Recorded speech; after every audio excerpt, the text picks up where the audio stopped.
como talvez, para muitos não pode ter sido uma coisa importante, mas na verdade, para nós que somos protestantes, que nós que acreditamos na Bíblia, e temos a Bíblia como a palavra de Deus, foi. No ano de 1555, a França também queria um pedaço da América, assim como Portugal e as Espanhas. O Papa havia dividido a terra em pedaços, mas deixou a França de fora, por motivos políticos. Em 1555, a França mandou um grupo para lá. Mas no meio desse grupo, havia um grupo de pessoas, porque isso era logo após, durante a época da pós-reforma. E naquela época, havia um grupo dentro da França de protestantes, que seguiam Calvino, que eram reformados, calvinistas. E eles eram chamados de huguenotes. E esses huguenotes foram perseguidos. Uma forma de se livrar deles seria mandá-los para a América.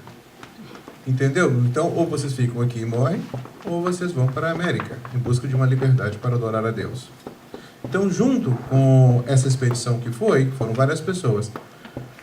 Primeiro foi a expedição. A Villeguignon é uma ilha, tem uma ilha até com o nome, era o chefe dessa expedição. E esse chefe dessa expedição, ele se juntou com uma pessoa que era próximo aos protestantes e conseguiu do rei da França que liberasse 3 navios para que pudessem fazer essa colônia, onde é o Rio de Janeiro hoje em dia. Os franceses chegaram, tomaram aquela parte onde é que era o rio e se instalaram lá. Com isso, Villeguignon sentiu que o povo precisava de um pouco de moral, precisava de aprender. Então, pediu a Calvino. Fizeram um pedido a Calvino que mandassem alguns pastores para tratar, para fazer os cultos e dar o conhecimento de Deus a essas pessoas. Calvino mandaram um grupo, se não me engano, de 15 pessoas. Dentre essas pessoas haviam 2 pastores e havia também um alfaiate, né? E todos eles eram cristãos, todos eles sabiam da palavra. Quando chegaram no dia 7 de 1557, deixa eu acertar minha data aqui. Eles chegaram no dia 7 de março de 1557. No dia 10, numa quarta-feira, celebraram o primeiro culto protestante, calvinista, reformado na América. Talvez foi o primeiro de todos os países aqui na América, tanto o norte quanto o sul.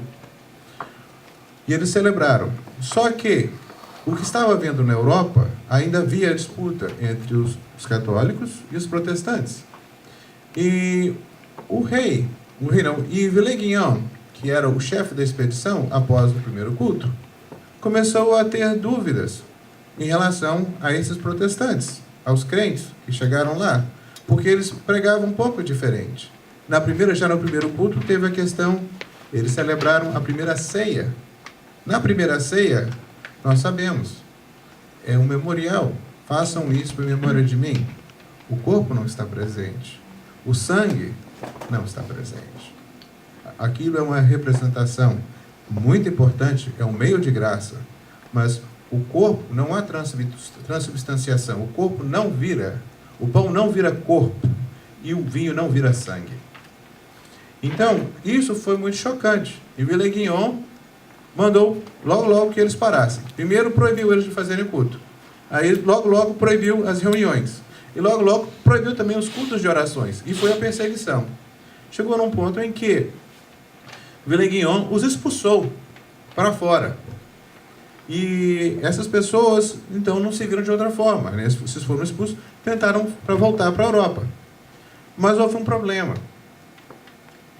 O barco começou a ter problemas e não ia haver, e foi afetado os alimentos. Não ia haver alimentos para todos, para a viagem toda. Então, os protestantes, que haviam sido expulsos, se ofereceram a ficar para que eles pudessem seguir a viagem com menos pessoas.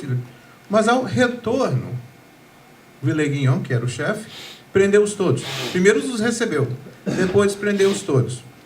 E aqui que vem o momento.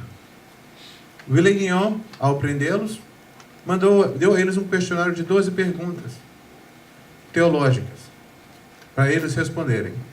Era como se fosse: neguem tudo aquilo que vocês falaram, tudo aquilo que vocês acreditam. E eles fizeram um texto chamado a Confissão da Guanabara. Assim como nós temos a Confissão de Westminster, eles também, naquela época já, muito antes, fizeram a Confissão da Guanabara, ou também a Confissão Fluminense, onde eles declaravam que acreditavam em Deus Pai, Filho, Espírito Santo. E todas essas declarações que hoje nós temos aqui, assim, we take for granted, nós achamos que isso já está assegurado. Naquela época, não. Quando eles assinaram aquela confissão e entregaram a Villers-Guillaume, foi a pena de morte. Alguns foram enforcados, outros após serem mortos, foram jogados ao mar. Um pouco escaparam. Só um conseguiu escapar, mas ele acabou sendo capturado pelos portugueses. E quando os portugueses voltaram e tomaram o Rio de Janeiro, ele foi enforcado em praça pública. O único que escapou foi o alfaiate, porque ele era o único alfaiate que havia naquela colônia. Era o único. E isso, talvez pela providência de Deus, permaneceu para que ele pudesse voltar de Europa e contar a história a todos. Então, eles fizeram trabalhos não só do culto, mas também evangelizaram os índios. Foi o primeiro trabalho que será de evangelização.